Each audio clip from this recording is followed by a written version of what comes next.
లైగర్ పరాజయంతో rowdy boy Vijay Devarakonda తీవ్ర నిరాశకు గురయ్యారు.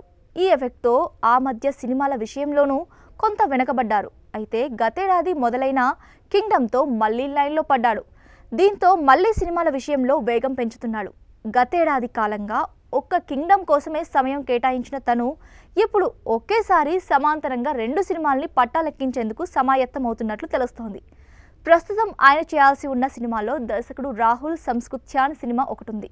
అలాగే మైత్రి మూవీ మేకర్స్ నిర్మాణంలో రూపొందనున్న ఈ పీరియాడిక్ యాక్షన్ థ్రిల్లర్ వచ్చే నెల నుంచి హైదరాబాద్లో చిత్రీకరణ ప్రారంభించుకోనుందని సమాచారం. మరోవైపు విజయ్ రవికిరణ్ కోలా కలయికలో రూపొందనున్న రౌడీ జనార్దన్ కూడా ఆ వెంటనే చిత్రీకరణ ప్రారంభించుకోనుందని తెలిసింది.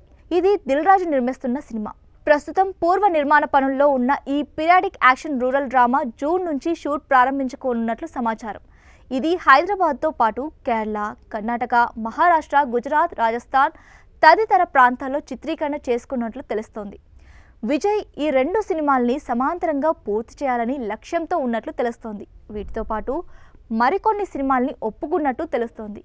ఇవి కూడా ఈ 2 పూర్తి కాకముందే సెట్లోకి వచ్చే అవకాశం ఉందని చెబుతున్నారు.